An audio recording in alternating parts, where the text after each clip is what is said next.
Hello, welcome to the next session. So in the last class, we have seen moving objects using the HTML properties and the event handler methods on mouse out, on mouse in. So we have used different event handlers and we have seen the filters and transitions.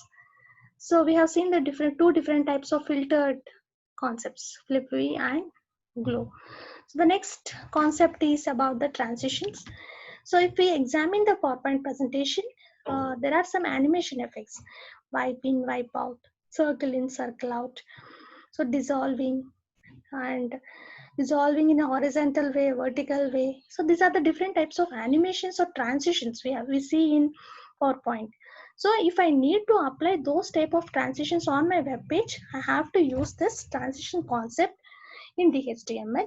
So for that, moreover, I do the transitions on images. So moreover, I declare image tag. So these are the two different types of predefined methods, reveal transitions and do transition. So these two are used to display the transitions, and do transitions are nothing but the timer call transitions. For every 3 seconds, the particular transition effect will be changing. So let us see, we are having altogether 24 different types of transition effects. So those that particular transition effects will be changed for every 3 seconds. For that, we need to declare an object. That particular object, the predefined object is image obj.filter. So the 24 different types of transition effects are as follows. So let us see one after the other. Box in, box out, circle in, circle out, wipe up, wipe down, wipe right, wipe left, vertical blinds, horizontal blinds, checkerboard across, checkerboard down, random dissolve, split vertical in, split vertical out, split horizontal in, split horizontal out, split left down, split left up, split right down, split right up, random bars horizontal, random bars vertical, random transition from above possible values. So these are the different types, altogether 24 different types of transition effects. For every 3 seconds, the particular image will show one of the transition effect on the particular object or an image. So let us see, this is a program. So here I am taking 3 images, which is of an extension of type.bmp. So 3 images. So it should display from 1 to 24 effects. So for every 3 seconds, it should change.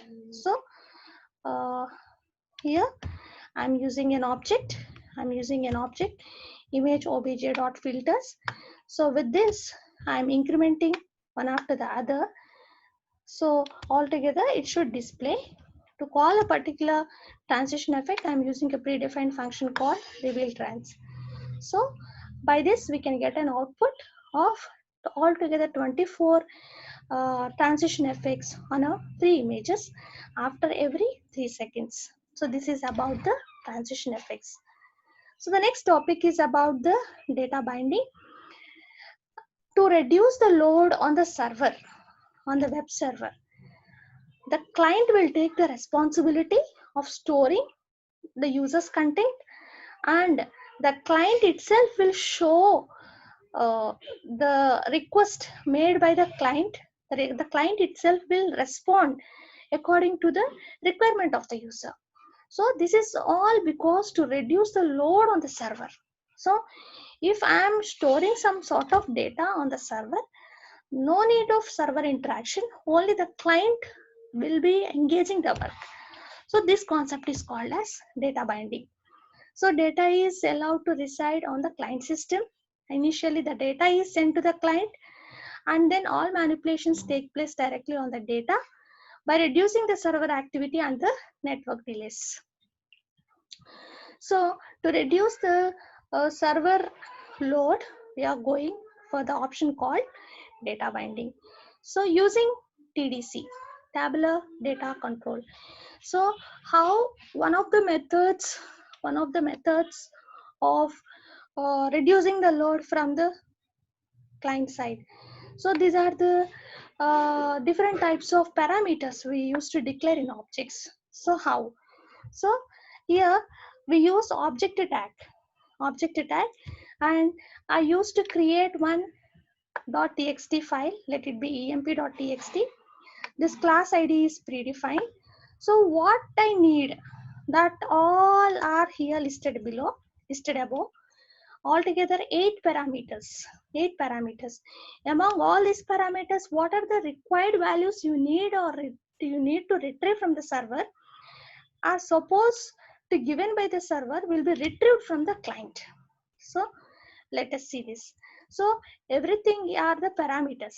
Param name, data URL, value is equals to emp.txt, value is equals to true, value is equals to pipe, sort, etc. What is emp.txt? emp.txt is a text file. So it is a notepad file. Entering this data, entering all the data, entering all the file lines of data in the .txt file and saving it with emp.txt. So I'm writing the program like this. So parameter name, from where I need to get the output? From the input called emp.txt. Is there any header? Yes. What is the header? Name, age, sex, qualification, department, experience is the header. And each value is separated with pipe. Yes, each value is separated with pipe. So now, as if we are doing the DHTML programming, we use the scripting language, JavaScript. So emp.recordSet for every last move, I have to display in a form of table. From the table emp, the width of the table is 2. So what I need to display? Name, age, sex, qualification, department, experience. That should be in a heading order. So I have kept in th. So what should be displayed? Under name should be displayed. Age should be displayed. Under sex should be displayed. Under experience should be displayed. So here, whatever the column names I have specified in Notepad, in uppercase or lowercase, whatever it is, the same way I have to mention within the double quotes. So let us see the output. This is how I am getting the output when I click on yes. See, as if I have mentioned in th tag, it is displaying in a table heading. So this is how I am getting the output.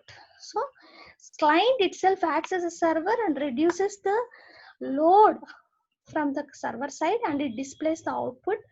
The client will take the in charge. Here the class ID is predefined. By using the data is taken from emp.txt and by using some parameter values which I have mentioned, all the 7 parameters, the value will be displayed according to the content. So what are the different types of properties I can use in the programming? In the previous program I have used the move last function.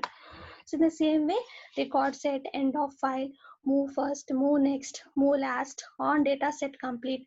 These are all the different types of properties I can use in the TDC program. The second thing is about the sorting data. The single line is different. So parameter name is equals to sort. Sort according to what? Sort according to the name. If I have entered the data in disorder, the output should be displayed in order. So if you see the output, the program is same. Only adding only single statement.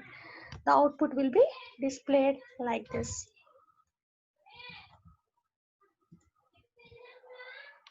See, this is how we can get the output.